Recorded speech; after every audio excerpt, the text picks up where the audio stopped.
Hi everyone, I'm Brandon, And I'm Mom. and welcome back here to Tansson Talks TV. We're always so excited to speak with you all. Yeah, we sure are. Yeah, and so for those of you viewers, we have a big surprise for you this week. And what's the surprise, Brandon? So we've been so fortunate to receive our first suggestions for TV series, a couple weeks ago, and so we're so excited today. We decided to go right into one of our suggested series. All right. And we have fun doing this one. Yes, we And did. and so, Brandon, I will let the audience know the show that we're going to do today is The Real O'Neills. Yes, I'm so excited for us to get into our discussion about this. It was just such a fun viewing, and yeah, but first and foremost, as we like to discuss our, I guess, what do we know about the show? So I did not really know anything about the show prior to to watching this first episode, aside from like a preview, like a trailer preview commercial from way back when. What about you? Actually, Brandon, I had never heard of the show. So this was really new for me. I didn't even look it up ahead of time. I just thought I'd be surprised. You told me very little, just enough to let me know it was a comedy. But I mean, that was about it. That's all you told me. Yeah, and like I said, I was very excited to get into this because I had never seen the series. Like I said, I really didn't know anything about it aside from the fact that I knew it was on ABC at some point in time, and so it came on in 2016. But Mom, if you can do the honors to give us the synopsis for this first episode of The Real O'Neills, produced by ABC Studios. Okay, I sure will. As Brandon kind of said, this particular episode came on in March of 2016. It is about a family. There is a male narrator. His name is Kenny. Um, the premise is really, as I suggested, a family of parents and three children. And so the scene really kind of begins with the family coming from church. Um, and so the mother is shown as being really just someone who kind of takes control of her family. And they establish that very early because when at the restaurant ordering dinner, the family does not order. The mother orders everything for the family. And these are older children, so they're not little bitty things. They're older children, and the mom just orders for everything, everyone. And that includes her husband. And so the mom really enjoys working in the church and serving in the church, and she likes everyone to know that it's what she does. And so there was a church fundraiser coming up called the Bingo Bonanza, and so the scenes goes next from the family eating together in a restaurant to really the family being at home. Well, the mother is planning for this particular bingo bonanza, and there are a lot of people there at her house as she's planning for this particular event. Um, and so the scene kind of goes again then to the narrator, and the narrator's name is Kenny. And so Kenny was alone in his bedroom. Kenny is a teenager, and um, and so his girlfriend really wanted some alone time. But Kenny really didn't want that.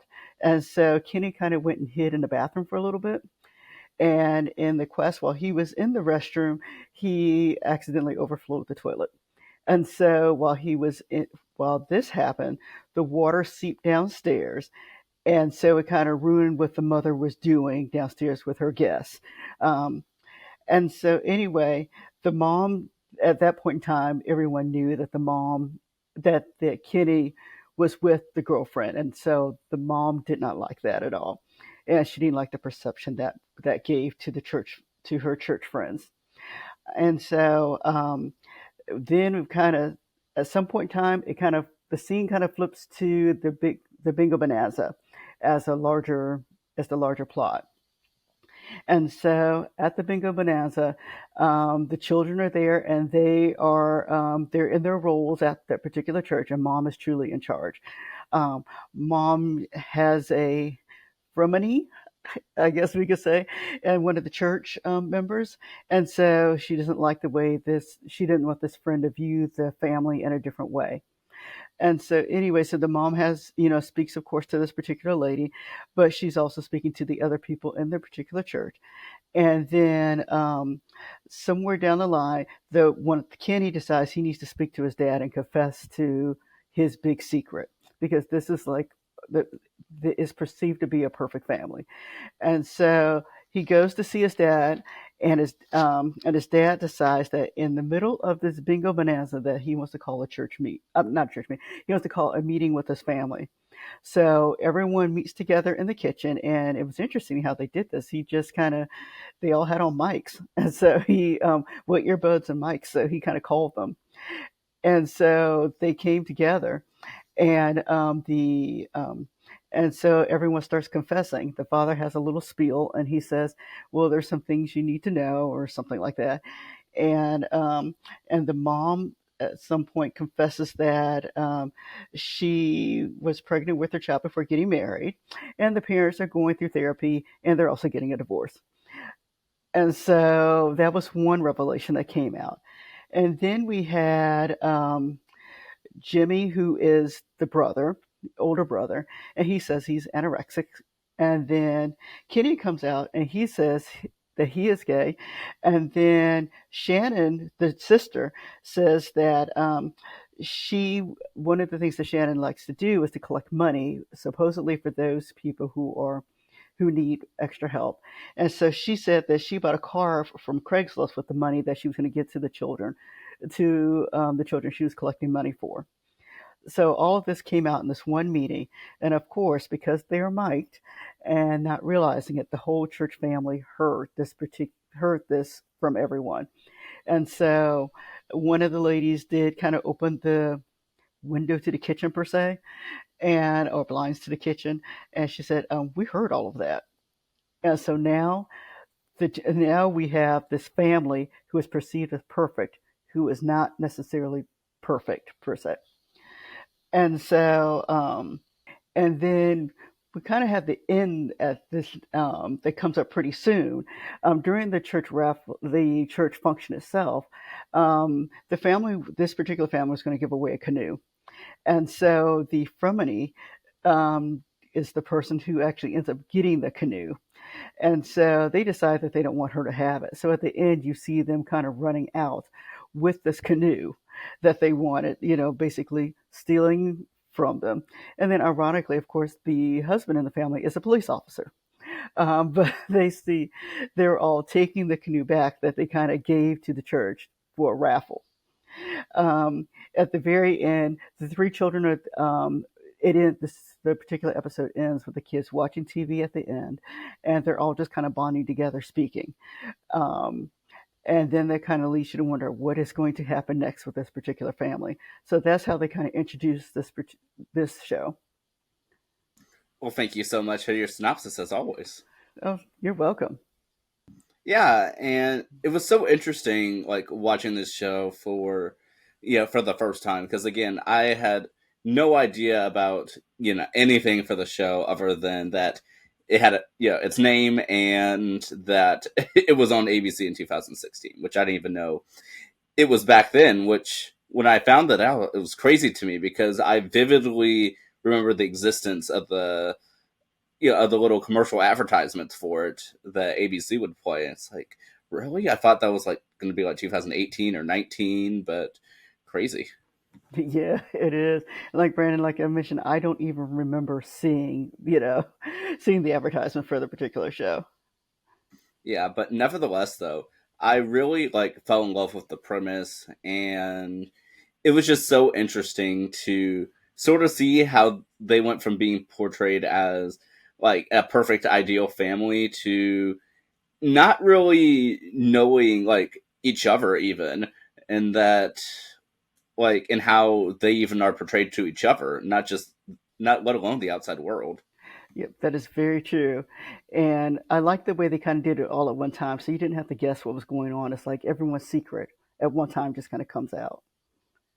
Yeah, and of course, Kenny being the narrator, we know about his secret, but I think the other ones were just sort of a surprise because we barely knew these characters, but we had a certain very vague perceived like perception of them just to have that all erased instantly.